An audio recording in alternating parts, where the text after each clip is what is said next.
Okay, ladies and gentlemen, I'd like to take the opportunity to welcome all of you to ESTEC 2009. I think the doors at the back are now closed and everybody should be coming through the first session. Hello, thanks to be here with us today. This is Ken Guthrie, he's from Australia.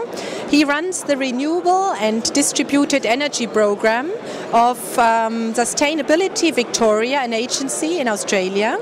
And I would like to know today from you, what made Victoria push solar thermal? Well, there were a number of reasons why Victoria were keen to push solar thermal.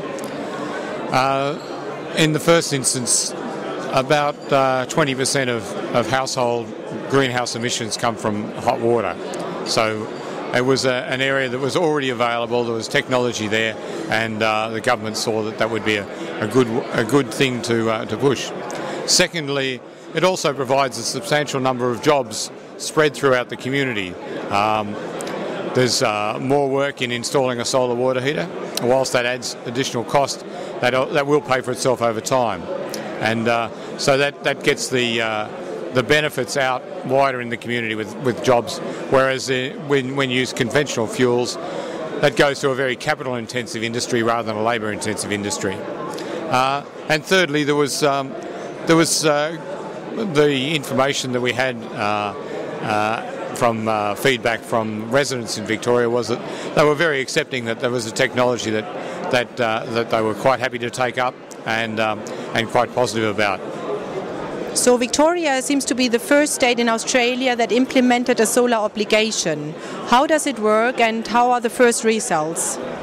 Okay, well, yes, in 2005 the government passed some regulations which required all new houses, that's individual single-family type houses rather than large units, but they were required to have a solar water heater or a rainwater tank.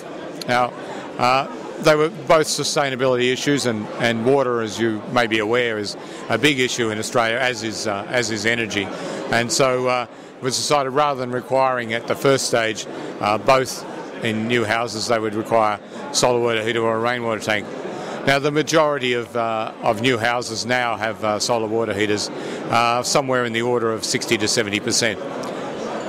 So in Australia you also have another political instrument pushing solar thermal, which is called Renewable Energy Certificates. Would this be also a model for other solar thermal markets worldwide?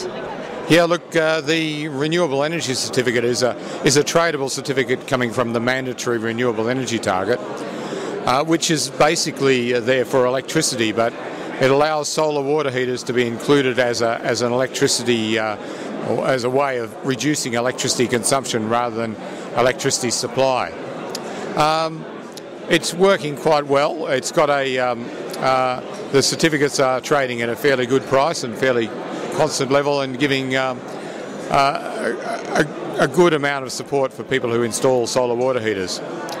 As far as a model that other countries could look at, it's certainly been something that's quite successful, and a tradable certificate scheme often gives a way for the market to be involved, and better than a subsidy which requires an ongoing investment by taxpayers. But a tradable certificate scheme is a way of transferring the benefits from the liable parties who might be electricity suppliers to the people who are installing ways of saving electricity. So last question, so what is your impression from the European market, since we are on a European conference here? Oh, look, the European market is great. It's expanding quite rapidly, and it's good to see countries which don't have the same amount of natural sunlight as Australia performing and getting much more sales than Australia is at the moment.